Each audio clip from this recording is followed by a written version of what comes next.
Tonight, newly released documents are giving us a better picture of the impact DPS troopers have had on Austin streets. Right, we're learning more about the crimes and the offenders since DPS started supporting the Austin Police Department at the end of March. Right now, the partnership is on hold as troopers focus their attention on the border, but it is expected to return in the coming weeks.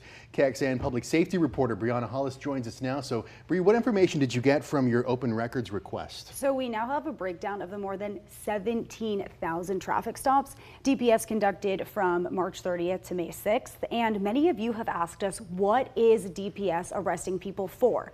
Well, this report answers that question, and it's something that's keeping local defense attorneys busy with cases they're not used to seeing. A KXAN open records request, giving us a closer look at each traffic stop. Absolutely tons of call volume increase because the arrest numbers are increasing. Defense attorney Benjamin Gergen is talking about drug arrests, primarily. Most of it is low-level drugs. The DPS report obtained by KXAN shows marijuana possession under 2 ounces was the most common DPS arrest among those we looked at. Now, in about 70% of those cases, people also had more serious violations or warrants out for their arrest. But 30% of the time, marijuana possession was the only charge. We hadn't had a Class B marijuana charge since COVID began.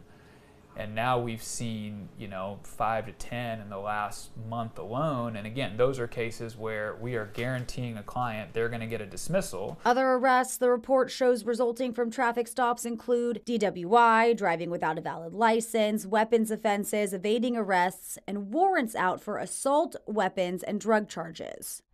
APD has repeatedly said DPS's presence has helped deter and reduce violent crime. There's no doubt that we need every single body to be able to help us, to be out there to take care of the community. We still welcome DPS. They will return and be able to help us out again, and we appreciate that help. Gergen says his clients told him with DPS in the mix, criminal activity cooled down. They see the added presence on the streets, and the term we keep hearing over and over is that the streets are hot. Again, from a public safety standpoint, it was probably a good thing. Now, viewers have also asked us about the race and ethnicities of who's getting pulled over. And last month, you may remember, we reported the majority of misdemeanor DPS arrests involved people who are Black and Hispanic. Well, this report gives us a demographics breakdown of all of the traffic stops. And those numbers show about 70% of the 17,000 people DPS pulled over were Black and Hispanic. And by comparison, according to census data, people who are Black or Hispanic make up about 40% of Austin's population. And Britt and Daniel, there is still so much data to pour through here. We have a little bit more online for you right now, but we're going to keep digging into this and let you guys know what we find. We'll check it out. KXAN.com. Great reporting, Brianna. Thank you. Austin police deployed DPS to neighborhoods experiencing the highest levels of violent crime. And the agency was also in town to perform special operations to catch more serious criminals. That initiative resulted in 98 arrests.